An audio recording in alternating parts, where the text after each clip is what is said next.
Welcome back to the Lift Free and Diet Hard podcast. I'm your host, Andrew Coates. Join me along with industry leaders and friends on a quest to get more people through the gym door and eating and living healthier. Join me where evidence meets empathy while rejecting fitness industry fads and extremism. Let's begin. Alex Sterner. As always, I am really looking forward to this conversation. Let's introduce you to the audience. You're a certified strength conditioning coach. You're the owner of Electrum Performance, which is really rooted in the Brazilian Jiu-Jitsu strength and conditioning world. You're also the co-founder of Fight Cut Nutrition. I like the play on words of Fight Club, and yourself a black belt in Brazilian Jiu-Jitsu. So you could probably kick a lot of people's asses. We'll probably choose not to. Yeah, definitely. But thank you a ton for having me on. I'm excited. My pleasure. And the reason why you're on here is because you, as we were talking off air, you're one of my favorite evidence-based resources for strength and conditioning. If I see, as Adam Meekins puts silly bullshit on the internet, I usually send it to you and Adam and a couple other people. And then I always like what, falls out in the wake of that. So let's go right into fun stuff. Why is bending your spine important, especially under load and movement? Yeah, I think if we want to keep it super simple, it's unavoidable. It's a part of our everyday life. If you're not somebody who is involved in any sort of competitive sport, you're going to end up moving your spine. It's a series of joints. It is designed, and our locomotion is designed to involve a ton of motion of the spine. And the beauty of it is the fact that it is not just mobile, but it's capable of transmitting and producing a ton of force, despite what a lot of people will say. You'll hear stuff all the way from like the core muscles were designed to resist motion and not create it. There's all these different things that I think really do more to pander to people's pre-existing fears, more so than like challenge and educate them. So that's something that I really tend to take a stand on. I like to empower people that, if your joints have a natural range of motion, there's a very solid chance that they will respond well to incremental, sensible loading through those ranges. And the spine is no different. Because the spine is designed to actually flex fairly well, flex and extend fairly well. Roughly about how many degrees of flexion extension do we get in our spine? Well, I mean, it's different, according, whether it's the lumbar, the thoracic, and you'll even see, you'll see people who are in like the neutral spine cult. Well, they'll be like, oh, well, it's okay for the thoracic spine to flex. And for some reason, then all of a sudden the rules change at the lumbar spine. But yeah, I mean, there's, even when there's data that suggests that even when your spine appears neutral through like a squat or a hip hinge, that you're getting up to 50% of your maximum range of motion of lumbar flexion, which is it's wild. And it makes a ton of sense when we sort of remove some of the potential trauma that we have, if you've experienced a back injury or just intermittent back pain. Yeah, it makes sense. And when we look at for sure more open environments, things like sports, I work with grapplers. You watch a bunch of throws in wrestling. Like imagine trying to execute those motions with your spine perfectly rigid. Like for anyone who has grappled, you'll actually find very often that getting into some of that flexion allows you to much more effectively move another person. And yeah, it's not just true in like niche sports. The list goes on and on. There's an overwhelming like abundance of anecdotes and evidence that yeah, your spine should bend under load, and oftentimes it's very biomechanically efficient to do so. I'm going to riff off a whole bunch of sport examples. So swinging, baseball, golf, a hockey slap shot, they're all rotational at the spine, right? A lot of hip power, but there's also spinal rotation. If you have change of direction and hitting in tackling in football, right? You watch a running back, linebacker, wide receiver catching, twisting, looking over their shoulder to catch this ball and then dive and resist being tackled. There's, against force, you're rotating, bending. What are some of the ones? I mean, MMA, as you alluded to. I mean, just watch striking, kicking, punching, etc. I always found it kind of interesting. You look at the Diaz brothers, and if anybody's familiar with Nate and Nick Diaz and their posture, right? They have like forward rounded shoulders, but guess what that results in? They have greater reach that way, right? And that rounded posture, they are like almost naturally rounded. So in order to have greater reach in a strike, at least a punch, you are going to actually have to round into that position. But there just is endless examples of how this manifests in real life and sport. So think about competitive rowers, right? And competitive swimmers. Swimming, the better ones are more mobile at their spine, so there is flexion extension through the movement. And again, the rowers, you are producing a lot of force and you're bending and extending at your spine. So you can't get away from it like you started with all this. For sure. And I think like, even the Diaz brothers are a great example. It's for sure reach is an element, but even just like textbook defensive postures. I'm not sure if you're Mm. familiar with something like the Philly shell, where you're actually like protracting and protracting the scaps and rounding that thoracic spine to protect your chin. Um, so yeah, I mean, the list goes on and on, and the more that you're open to the idea that the spine was indeed intended to move and to flex and extend and rotate under load, unloaded. You'll see countless examples of this. Um, and it's also kind of a freeing thing as well. I think it's natural that when you are experiencing a flare up or a distinct injury, that your range of motion will be limited for that time. Unfortunately, though, people will sometimes uh, use the fear associated with that to then convince themselves that this is how they should move all the time. And for sure, when you're feeling those, whether it's back spasms or an injury that's limiting your range of motion, like daily things become very difficult, not just from the pain, but from that lack of mobility that we're used to. So it tends to be a very freeing thing when you start to sort of look for the examples that you should be moving into and out of these postures. And for some people that are really stuck in that box, sometimes from fear, their own experiences, content that really like profits off of that fear, and you start to help them see that doesn't have to be the way. It's a really cool, like transformative process to watch somebody sort of break free and start to experience all the great things, some of which you mentioned that come along with moving our spine. How do you start someone out? Like, let's say you're working with someone who's a little bit newer to this, or maybe starts with a little bit of fear. How do you progress their exposure to, more mobile positions of their spine, twisting, bending, extending? Well, the way that you asked it, honestly, someone who's just newer to it, who doesn't have strong beliefs any one way or the other, it's super simple. You treat it pretty much like anything else, and they do great with it. Where it's much more like difficult to tread is when you do have somebody who has these strong held beliefs, whether it's through like, literal propaganda that they've consumed, telling them this is the only way that they can move, or through their own negative experiences. Because what can be tough is, I think it's very natural for us to want to associate a cause with some sort of negative experience that we have. And it's very convenient when that cause is simple and a single thing. So oftentimes when we're playing detective, when we have that flare up of our back, you'll hear people do this. You'll hear friends at the office do this or whatever, right? Wherever you work, someone will be like, yeah, my back hurts. And then the next thing that they say, they're going to try to boil it down to a single thing. And when that thing involves, let's say it's tying your shoes, right? And that's when it acted up. And you're like, oh man, my spine was really bent when I did that. It's not crazy for people to make that leap that, okay, well, that's bad, right? I touched the hot stove. I don't want to do that again.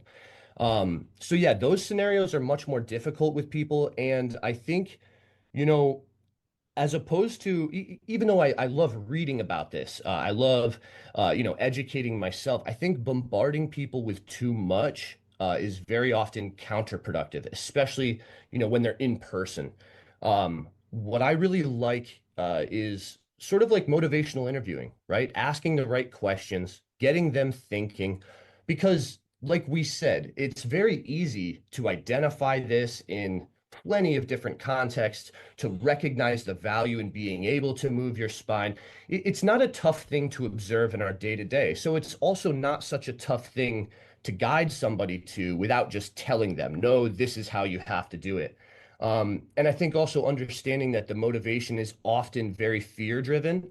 If you're too harsh with somebody when they're already kind of guarded, both, literally and uh, metaphorically there, it's not as effective. It doesn't land as well.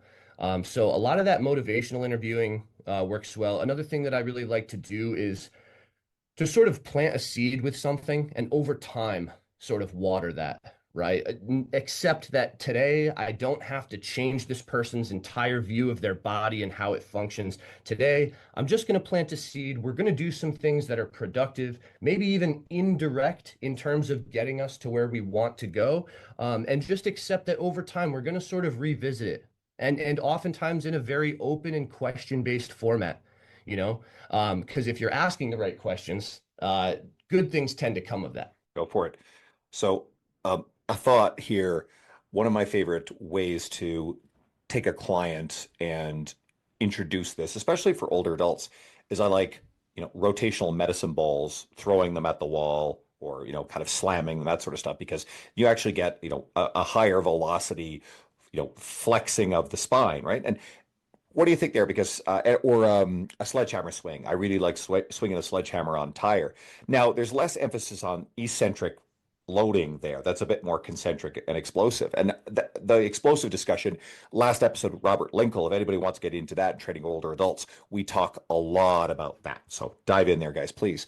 So are there any other specific tactics, for the listener here who's like, hey, I always heard this, you can't, don't deadlift with a rounded spine or any other sort of stuff.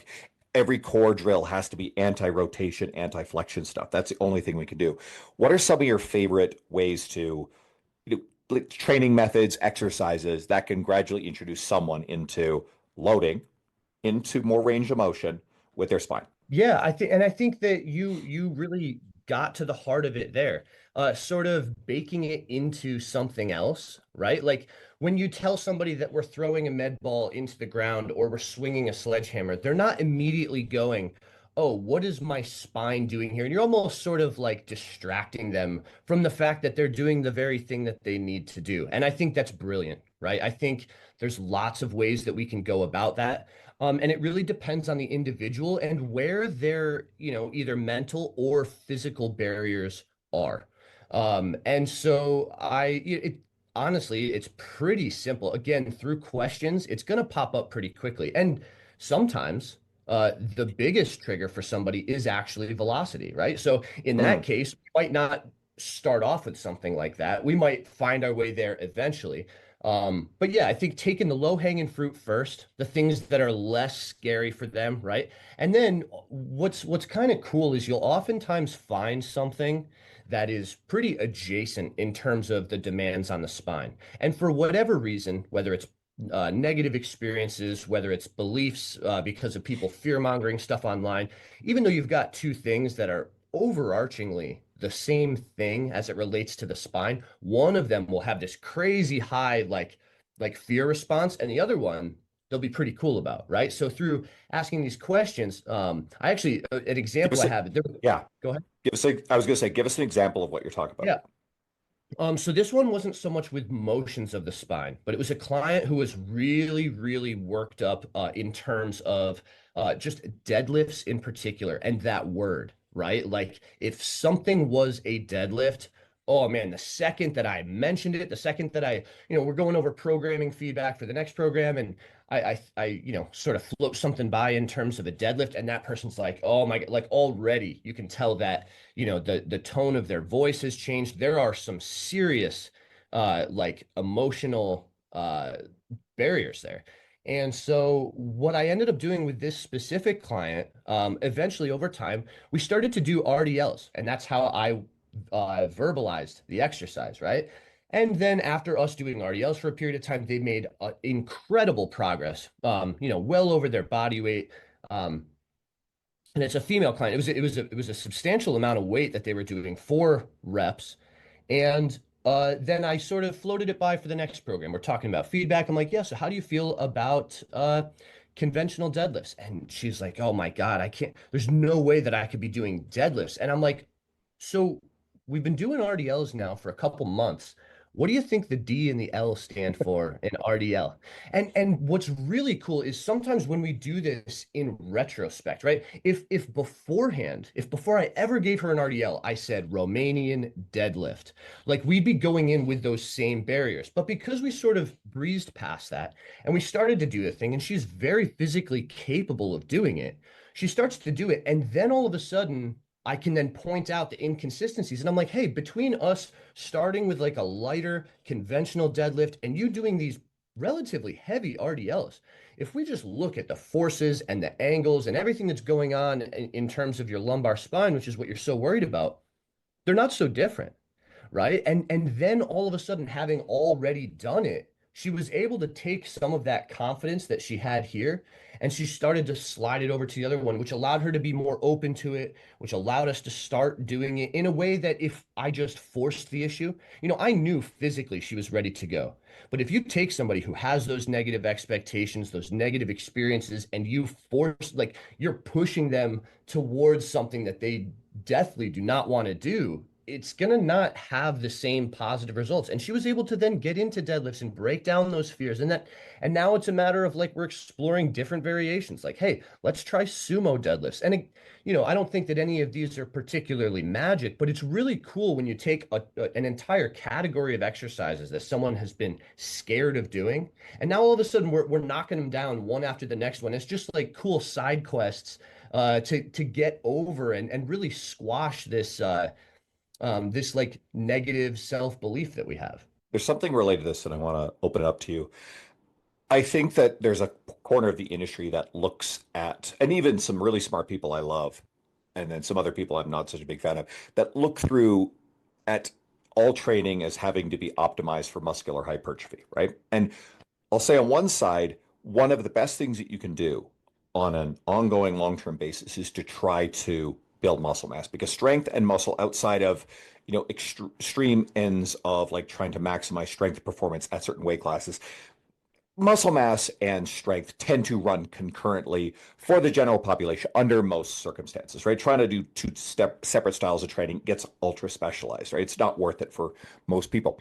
So I think it's a good idea to try to do a lot for hypertrophy, but we also don't need to look at every exercise selection through the lens of optimized hypertrophy. So here's where I'm going with this. I was one of those people that for a very long time, like, did not think that side bends, loaded side bends were smart, and I probably subscribed to the idea that, loaded, bending, flexing, extending was bad. I definitely had that belief, right? I've changed. Or something like a crunch. And you think, all right, well, a crunch, is there a good hypertrophic stimulus from a crunch specifically? Unless you load it with cable crunching, I love. I think that's great. But there are some benefits. Number one is you are training people under fairly light load to bend, flex your spine. And here's another one. And this came up. I was recently on Table Talk, and Dave Tate said this, and he talked about how like crunch is sort of useless stimulus for that directly, but it does train people to get up and down from the ground. So that's secondary to our conversation. But let's go back to some of these choices like side bends and crunches to simply get people to trust moving, flexing, bending, twisting their spines. For sure, man. I actually, yeah, so I've been on a bit of a side bend, side quest myself. And yesterday I hit three plates, on each side on the Smith machine for a side bend. Man, it's actually kind of wild though, right? Because sometimes I won't lie, man, I very much was under like this, I had the glass back veil over my eyes for a long time where it was like, oh man, you want to really be careful about when you're choosing to move your spine. And the more that you pull the veil off the eyes, the more that you realize that's not the case. Part of what I'm doing with them right now is, and I made a post on this a while ago, and I'm just treating it like another movement to progressively load. I'm doing sensible increases, right? But yeah, like, who says you can't do a heavy triple at for your side bends and really get to a point where you notice. Here's another thing. People will do side bends, right? But you'll see the speed of the concentric speed, and they're just kind of doing it as busy work more or less, where it's not getting close to failure. You don't see that slow concentric grind like when someone's approaching failure. Why not, right? And if we're looking at the way that different stimuli like induce change, not just in the muscle tissue, but in tendons, ligaments, bone, etc. Um, there was actually a paper I was reading not too long ago that showed that in terms of adaptations resulting in positive change in bone density, the most adaptive bone in the body on average is the pelvis. And then after that are the lumbar vertebrae. So, and it makes sense, right? Like you look at the forces going through those regions, the hips and lower back in all of these heavy motions, it makes sense, right? So there's plenty of other things that are going to be associated with those movements that when you really load them up, they can experience loading from potentially novel angles if we're not used to training them like that. That can be very beneficial. And again, when we start to look in a sporting context, we see a lot of that. And even just, man, you're rushing through the airport, you're throwing your suitcase, you got to laterally flex to pick it up and put it on the counter. And what's the weight limit? Like 50 pounds or whatever. Like, this is a useful thing that many of us use on a day-to-day basis. Why not train it? I always use putting the suitcase or the bag in the overhead compartment as it's always the example. Like travel just works great because you get these like slightly older women, maybe they're smaller. Like, I need you to have this overhead strength. I need you to train in this position. And underpinning all this stuff, you reference this several times, is progressively expose yourself to a little bit more in terms of stimulus. It's not going really crazy heavy right away, but it's gradually exposing yourself. And so that we build up those adaptations. And I know that it's been shown with strength athletes, like high-end powerlifters and strength athletes, that they have some of the strongest bony structures of spines of any person. And again, that's adaptation over time. There's probably a little bit of survivorship bias, the ones that don't like get hurt from, bleeding edge or training all the time. But the ones that are fine, they've got steel backs. Right. Yeah, there's something to that. And I mean, it's not unique to powerlifters or to a certain joint or even humans. Like biological creatures, if they're exposed to appropriately dosed stressor, given Mhm. time to adapt to that stressor, and then exposed to that same stressor, but just at a slightly higher dosage, obviously, there's diminishing returns, whatever, but in general, a living biological creature will adapt positively to that stress. And when we start to look at it like that, when we look very broadly in terms of uh, when we're exposed to different stressors, how the body tends to adapt, it's a bit freeing, right? It's not like, oh, well, you can only load this joint and only through this much range of motion, right? Those those arbitrary lines aren't really there all that much. If it is a natural range of motion for you, there's a solid chance that loading yourself sensibly and increasing it over time through that range that you have, and potentially, if your range seems to be less than the average person at that joint, you might even be able to progress the range as opposed to the load, right? Like there's plenty of ways that we can go about training. That's the best mobility training anyway, right? Is taking yourself, progressively loading into end ranges. And if you're not dealing with bone on bone restriction, you probably can gain. And part of that is just the motor control of getting into those ranges. Now, everything you're just talking about here is literally the next set of talking points. And I like talking to people about hermetic stress. Now, a lot of people may not have heard that term, or maybe you've heard the term anti-fragile, but it's the gradual exposure of to stress. And an old example of hermetic stress is when in ancient times people would gradually take like small doses of poison and gradually build up a resistance to it, so that way they were, immune to those poisons. I think I know that shows up in The Princess Bride. That's an old example, but Right. with the wizard, I think his name is Vizzini, and he had done that. Anyway, if anybody gets that reference, I want you to message me. If you don't, then just go watch A Princess Bride. It's a classic. So let's go into that. But in the lens of wear and tear, right? You do not like the framing of wear and tear as in like wear and tear on our joints over time. So reframe that for me. Yeah, man, this is actually it's crazy, right? Because anytime I bring up that the body can uh adapt positively to stressors, people then strawman that and they're like, "Oh, so it's not possible to have an overuse injury." It's like, of course. I'm not denying the existence of overuse injuries, right? It's appropriately dosed stressor, right? Just like your example with a poison, right? It has to be appropriately dosed. If you take a huge dose right off the bat, it's just that's a fatal dose of that poison and you're done for, right? So or or if you don't give yourself enough time in between, if we're looking for something more akin to like the overuse, right? Like you have to give yourself time to recover from that thing. So yeah, I think like wear and tear is much more of a thing that exists within like machinery, right? You have a set of gears, or you have a belt that runs over something, or whatever the case may be. Or let's look at brake pads, right? Brake pads over time, they only wear in one direction, right? You don't appropriately use your brake pads and then leave your car overnight and wake up in the morning and they've grown a couple millimeters in thickness, right? Like that's not how your brake pads work, and we all know that. There's no chance that if you go to you go to get your car serviced and they're like, oh yeah, you're down to 3 millimeters on your brake pads, and you're like, okay, let me just dose this appropriately, and then the next time I come back they'll be 6 millimeters, right? Like they only wear down.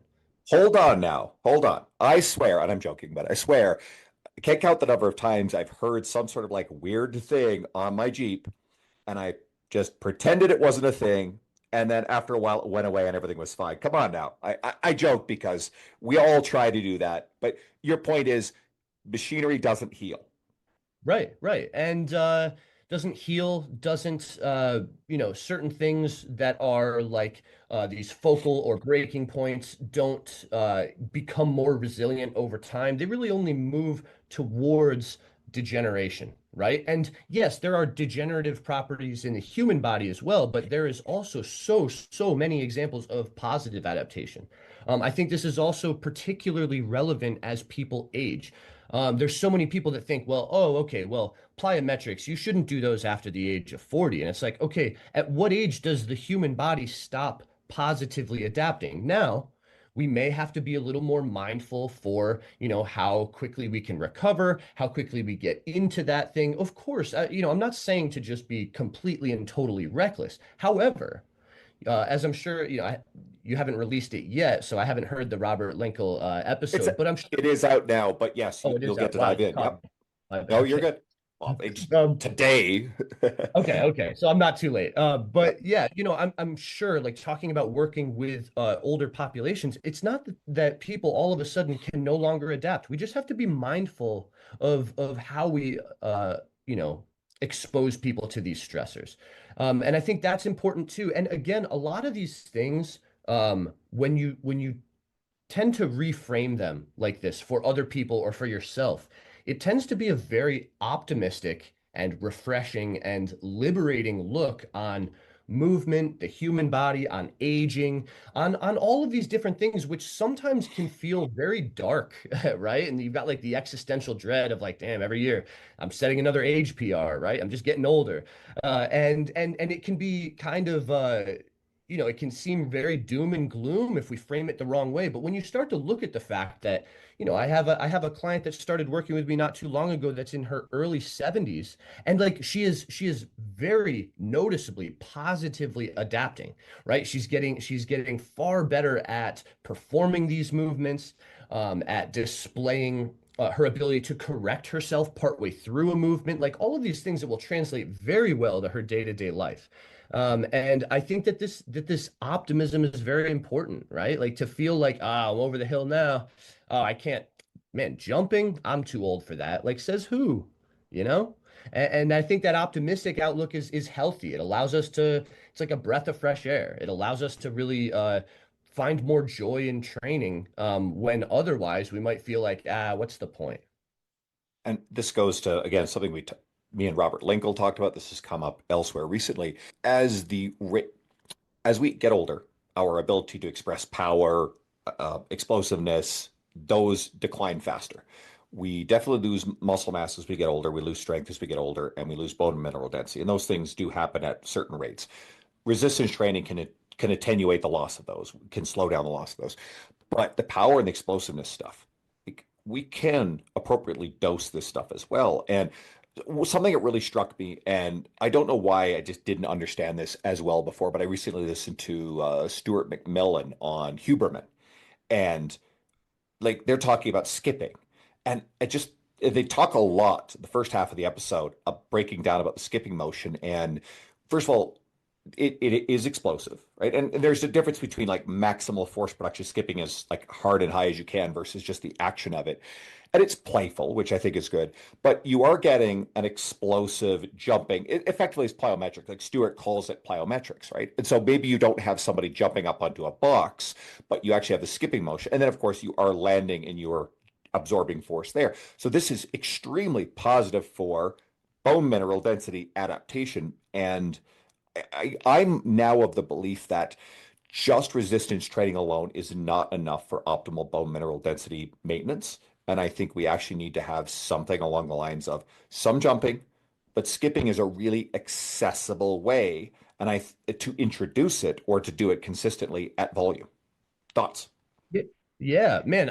So I've been loving like diving into more power work, plyometrics, jumping, things like skipping, right?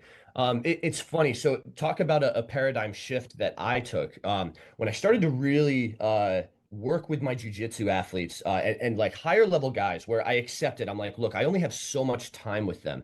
It's funny, you do like a strict needs analysis of Brazilian jiu-jitsu.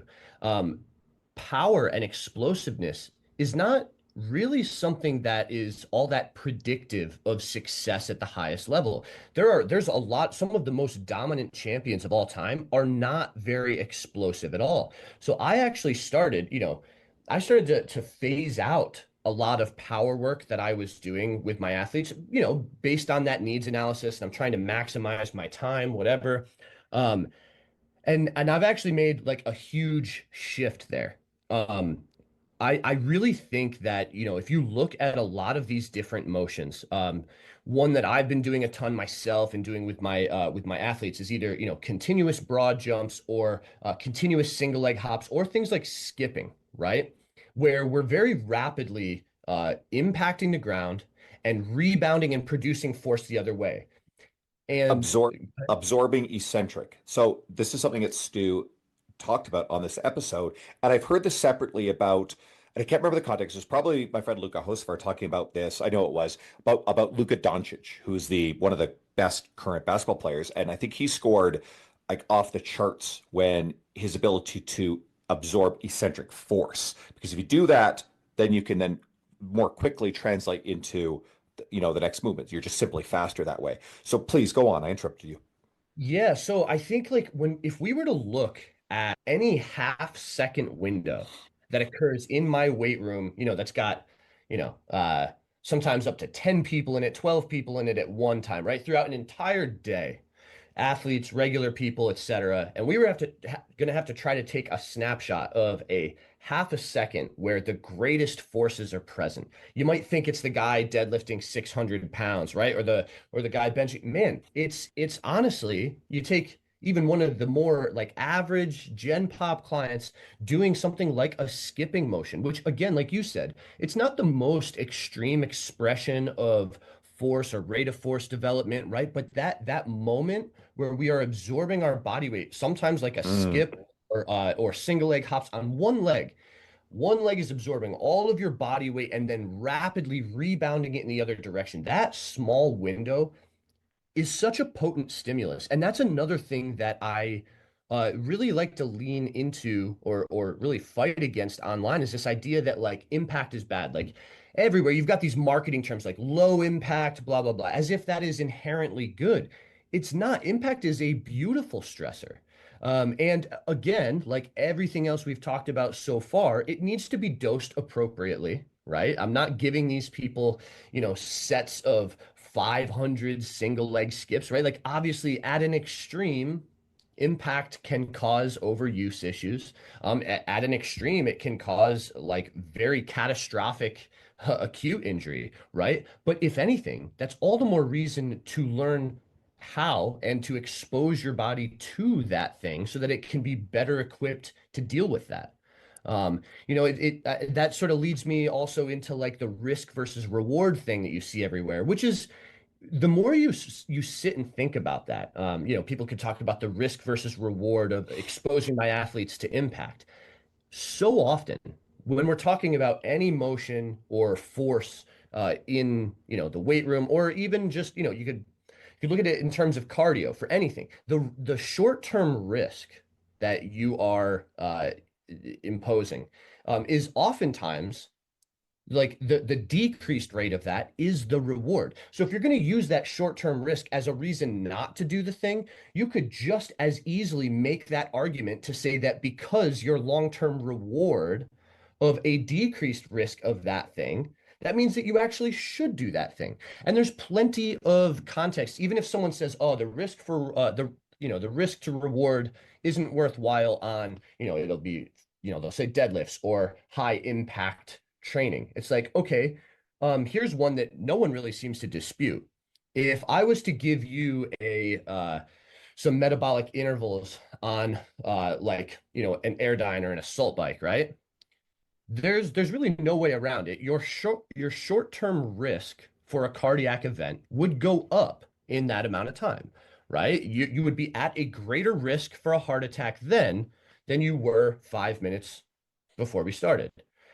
But we all know and accept the fact that if you want to decrease your long-term risk of a cardiac event, whether you're on an assault bike or not, then doing things like that is very productive for that. And I sort of use that metaphor very often. Whenever someone is just like, the risk to reward isn't worthwhile for using high impact exercise. It's like, well, list off the injuries that can occur from those impacts, right? Whether it's a ruptured Achilles or whatever you want to, whatever catastrophic event you want to look at. And you could very easily make the argument that doing that thing appropriately dosed will actually decrease your long-term risk of that very thing that you fear. Same is true for deadlifts and back injuries, and the list goes on and on. It's more about dosage than like navigating your life and avoiding these things that all have this short-term risk. Like as much as we try to do that, avoidance isn't this savior that we want it to be, right? It's about dosage and sort of planning things out. And if you really fear this risk, and appropriate dosage and being exposed to that is actually the thing that you're looking for to decrease that long-term chance of that thing. You're talking about load management, right? You've acknowledged Exactly. dose several times. We're managing the exposure to volume, intensity, weight, and gradually increasing that over time and allowing someone to positively adapt to it. One of the analogies I like in terms of managing dose is if you get someone to step down off of a box that is a foot and absorb that landing, that will create positive adaptation. If you have someone jump off of a 4-story building, if they survive it, they're going to break their legs, right? Their force exceeds tissue tolerance in that case. But if you have someone start out at something, much, much lower, then you get positive adaptations, right? And again, you just, in your air bike example, if you have someone who hasn't worked out for 20 years and has a history of cardiac stuff, and they hop on that air bike and they go all out as hard as they can immediately, guess what? That's probably, I think that's risky for that individual. Whereas if you just graduate their exposure to it and let them hop on and be like, hey, I just want you to get used to what this thing feels like, and we'll have you go for, maybe a minute of a sort of steady pace, and then over time you could build them up, and then it won't take too long before they can actually do, close to all out intervals. They built up that tolerance to it. For sure. And They're going and to hate it and either way, but yeah, they're going I to mean, they're for going to hate sure. it, but it's still good for them, right? For sure. Yeah. And I think similar to a lot of these other things that we've talked about, there's not like some age where that no longer applies, right? Like regardless of the age of the person that comes to you, if they come to you saying, "Hey, I'm at higher risk due to family history of, you know, cardiovascular disease, et cetera, et cetera. Sure, if you want the lowest chance of them having that cardiac event with you, you'll be like, all right, we're going to go in the back and we're just going to play checkers, right? But if you want to actually decrease their long-term risk, you won't avoid stressing that system. You as the professional are going to find, a sensible and incremental progression that will then decrease that very risk that they're scared of. And I love using the cardio example because despite actually having like the most dire consequences, that's the one that we all accept. We're like, no, that makes sense. Like if you want to decrease your rate of a heart attack, which like is far worse than back spasms, right? Not to diminish how intense back pain can be, but for whatever reason, we're terrified of the back spasms, but the heart attack, we're like, no, to mitigate that risk, you gotta do some things. And then also, like it's like one of the most intrinsically unenjoyable things to do, right? Like, everyone hate to talk about how they hate doing cardio, but we know we need to do it. Like how we ever got there with cardio, it's kind of crazy that that's the one that just everyone accepts. We're like, yeah, we know we have to do that thing if we want to decrease the rate of cardiovascular event, but like then with these other ones, all of a sudden the rules are different. It's different, right? If you want to decrease your rate of back pain or disc injury or what have you, degeneration, now all of a sudden we don't take that same like head-on approach. And it's kind of mind-blowing, honestly. I don't think anybody's ever died of back spasms. I would have to check, but I don't think so either. I hope not, unless it was so bad that it caused a heart attack. Okay. Quote, functional strength is a net negative. Explain. Yeah, so this is another like talking point that I really like. I think a lot of times we encounter people have like these well wishes, and they know what they want to do, but people sort of take advantage of their existing like preconceived notions. And I think one of those is like, yeah, that certain exercises are more functional than others, or that they translate more to other motions because sometimes they look like them, or simply because it's not on a machine or whatever. Actually, to bring this back to a point you brought up earlier when you were talking about like how building muscle and strength, that Venn diagram, even though some influencers might make it seem like there's very little overlap, it's actually, man, there's like a ton of overlap, especially when we're talking about strength that would then exist in a more open or sporting context, right? Like that is pretty clearly when we're just talking about strength that will apply to any context, it really requires more muscle mass. It's not just the fact that you're getting this neurological adaptation to a very specific variation of the bench press, which you can see improvements without increases in contractile fibers, right? So like if I'm training someone for a sport and I want them to be stronger in their sport, there's no way around it. We got to put muscle on. It's not about improving their bench press technique such that they express more in bench press. No, no, no. We want the muscles responsible for the bench press or any variation of that bench press to be larger and capable of producing more force. So, like, I think far too often when it comes to transfer between activities, people have this outward perspective. They want the exercises to look like one another, when in reality, they should have a more like inward perspective. Like, what are we targeting with this exercise? And what is the adaptation that we are eliciting? Because once that adaptation occurs, it can be applied to nearly infinite sporting contexts. That's how like general adaptations and transfer to sport occur, right? If I'm able to add contractile fibers to my pecs, then any sporting activity, anytime my nervous system calls on my pecs to, shorten and produce force, that adaptation that occurred is being applied to any of those motions where I'm doing that, not simply the ones that look exactly like the exercise that I did to do that. And I think that's the thing where people get led astray. They think that they're like, oh, this looks like the thing that I do there, so I should do that. And that's just not how transfer occurs. And oftentimes we can't optimally load the thing that mimics the sporting thing in order to actually build the muscle or the strength effectively anyway. And to continue with your point, the way I've always looked at this stuff is you're going to learn the fine motor skills of your sport by actually playing and practicing the sport, not by mimicking it in the gym. For sure. And the example I use with my jujitsu athletes, because Man, for one reason or another, we could sit here and speculate. Jiu-jitsu and combat sports has a lot of sort of like woo-woo stuff in there. So you'll see people doing just loading sport-specific movements and calling that strength and conditioning for jiu-jitsu. And I'm like, guys, if that was it, I would my entire gym would just be mats, and you guys would come in and you would put on chainmail, and then you would grapple each other while wearing chainmail, and that would be the pinnacle of strength and conditioning for jujitsu. But actually, interestingly enough, I do have chainmail here. I did it just to make a post like that, and wearing chainmail, even doing some of the motions without another human being, is incredibly difficult. It doesn't make sense. You're no longer practicing those sport specific movements. You're not even building the same like motor patterns because your body is like every limb is so weighed down. I don't know if you've ever worn chainmail, but it's kind of a trip. I grew up on Dungeons and Dragons and RPG type stuff, and like chainmail is cool. I've never physically worn it. I know people who have swords. I was actually just down at uh, Brandon's place, Strict Vision Athletics, and his place is just a playground of like fantasy nerd type stuff. And he's got swords on the wall down there, and that shit's cool. But yeah, never worn the chainmail. Like the idea of having like a set of plate armor would just be really cool. Although I'm sure that the effort of getting in and out of it would take, I mean, especially by yourself, would take forever. Well, what's kind of wild, as I realized with this little foray into chainmail, Amazon actually has everything that your modern day knight could need.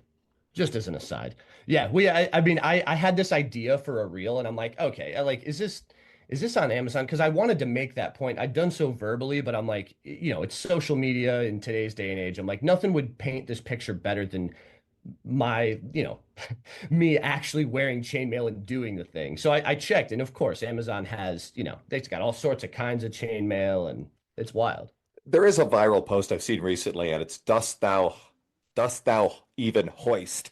And it's a guy in a suit of knight's armor, right? And in a gym deadlifting. So that's spectacular, but I'm not going to take the time to do shit like that. It's already been done. So, oh God, there are also people who brand around the functional strength stuff. I'm not going to name any names. There's one particular brand that I know you like fucking with a lot, the Gollum of the fitness industry, as I like to call them. But yeah, any more insights into how to steer someone off of like this, oh, I've got to do everything functionally. Everything's got to be, oh God. I remember we had a functional area in the old gym I used to train at, which was of course the kettlebells and the TRX. That stuff's fantastic. That's applied correctly. It's great. Any more to steer someone off of like, oh, I need to be functional with everything I do. Yeah, I mean, man, it's just again, it's like it's one of those marketing ploys, and it's well intentioned. People they want to feel a benefit in their day-to-day life, right? So the things that look like it, or for sure, not on these fancy machines where you're isolating just one joint at a time. You must integrate every joint together, or whatever the rationale is, right? I think it's very valuable. There have been a few people who've really expanded on this idea. I don't want to, I might say his name wrong, but Emmanuel Pescari was the first one I saw. He's a strongman in Austria with Okay. like he makes great content. And then I saw Angus Bradley sort of piggyback off of it. But it was essentially the idea that there's really four general qualities that we are looking to train if we want transfer to other activities. And it comes down to there's, we can get into the different iterations of each, but essentially we have force production or strength, we have range of motion or flexibility, we have endurance, and we have velocity, right? And it's really like that's it. So if you're improving, of course, endurance can be something like an energy system, or it could be specific to a muscle in terms of like local muscular endurance, right? Obviously, there are these smaller delineations, but it's those four things. And if you take an athlete and you improve certainly all four of those qualities, they will be more athletic in every like measurable way. And how we go about doing that, let's say velocity, right? um Doing power training, you've got all these different people who will argue like, okay, do we have to do Olympic lifts or like plyometrics or whatever? In general, if you allow that person to express greater velocities, there's many ways to do it. That person will likely be more athletic, right? And we can keep going, right? If there's a certain range of motion that's required for their sport that they struggle to get into or can't get into, and you get them into that, and they can get there easier, and they can produce more force there, that person is going to excel within that sport, right? And I think as we go, you keep it simple to those four categories. There's nothing about that that says that we need to do a motion that looks exactly like another, or that you have to do what does the way to improve the force production of my biceps. Does it matter whether it's on a machine or that it's done with a kettlebell? Those things don't matter as much. You're trying to improve those four general qualities, and those things will then be expressed on the field of play, in their day-to-day life, whatever the context that we're looking for that benefit. I think it's very valuable to look at it in terms of those four things. If you're really interested in more depth on the mobility one, the range of motion thing, I recently had Lucas Hardy. He goes by Range of Strength. He's brilliant at this stuff. I love his stuff. So there's an episode there. One of the first ones of the newer format, which is more towards the general population. I had Dr. Alyssa Olenek on, and we get into a lot of the considerations in conditioning. So there's a lot there. And as right now, I've got Brad Schoenfeld scheduled. So we're definitely going to go into muscle building stuff with Brad. That one's going to come in a little bit. That's down the line a bit. So I'm trying to cover a lot of topic-based stuff that hits on these things. So if you guys want to go deeper dive, I got this stuff for you. Okay. Yeah, and it's kind of cool that you've got, if you break down those four qualities, you've got people that are like specialists at each of those things. And if then the average person pursues that, they take that information, they improve those four physical qualities, there's no way that you won't see benefit in whatever thing that you value. And I think a lot of these episodes, whether it's the recent ones with Adam Meakin, Sam Spinelli, Dean Somerset, it goes on and on. Luca Hosevar's one. There's a lot of, athlete for life stuff with Luca, Brianna Battles. We talked about like the postpartum athlete. This just stuff shows up across the board in these discussions in some way, shape, or form. So it's all interconnected. Like ultimately, I want lessons and topics that actually help people move and feel better in life. Alex, you've been sensational. I really want everybody to go follow, check out your media. So you are on Instagram at alex.sterner, right? What else do you want people to go check out? Yeah, I mean, if the more jujitsu specific stuff in any way interests you, my business is named Electrum Performance. So we at Electrum_performance on Instagram, and then my YouTube channel is also Electrum Performance. Beautiful. I know there's going to be a big deep dive there. So for everybody listening, again, pouring a ton of time and effort into these episodes. I will be soon unveiling a sponsor, the first ever, and it's a brand that I think is pretty iconic. And I mean, I've been really picky about even the thought of sponsorship over the years. It wasn't even something I was thinking about, but I've got a friend in the industry who known them a long time. I know their brand, their media, and I openly endorse them. So I can't wait to unveil that. And I just want to hear from you guys. Again, I want to hear what you think about the episodes so far. Give me some feedback. That'll go a long way. Share this with a friend and share Alex with the people in your world, especially the people you know would benefit from this message. Thanks for taking the time to join me. Until the next episode.